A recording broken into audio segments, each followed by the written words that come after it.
Okurambura kw'abareberezi n'abakyara babo okuruga omu burengero izoba kwatandikira Revival Junior Primary School nabwanyuma bahendera Revival Girls High School.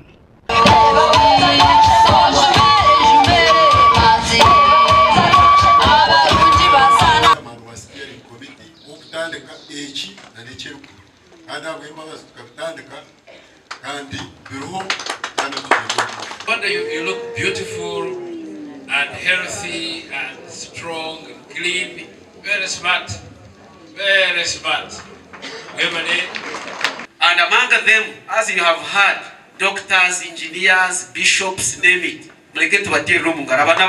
Eshaba Revival Junior School okutaya isaba bishops bakurenga 80 n'abakazi babo ahayisho mbereri cyabe cyo mugisho kutakarebuka go munsomo nyiwe nkanye tinga kirebaga ngwe nasima ruhanga okugira ngo cyanshangaho headmaster kandi n'abakira twabakira batugambire bigambo birungi twashemerwa bana bashemererwa izoberi nderi y'umutano munonga mu Revival Junior School.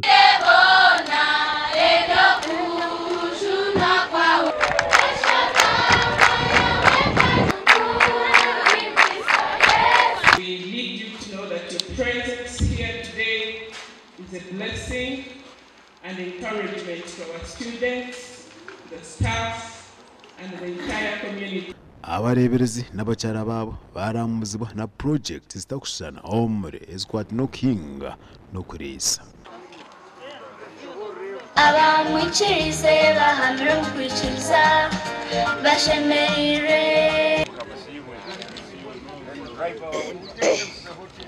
Ruhanga simwe mnonga ahabwa ankole diocese mwatweire challenge ya mpango mnonga omuntebe kanisa yanyu hati mleva na Revival Coffee customized esano customized tuyango babiguziroko babiretaha all done intentionally standard yanyu kashabire abarakorateho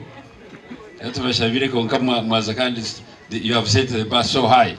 Namazima Bishop o ya gamba standard age ne kachahiguru munonga kwenda kusima ubuwara bubantu betu abo kubanza eki cyabe kiro cyakana abareberezi n'abakazi babo kuruga omurengero izoba bamara omuri Nkole diocese okano bwenje abikwa n'ebyentunguka ebyo gwegise ebyentasi akumgumwe kukonja kwera amareberezi n'abakristayo bwenu ni no kucyaba nkitongera mu amani okureba ngo kwikiriza Kristo okutambura mu ndagano ye ikibasa kugira cyahwera umuntu ahamirimo yari gukora. Aba TV West ni Senyomo Gideon.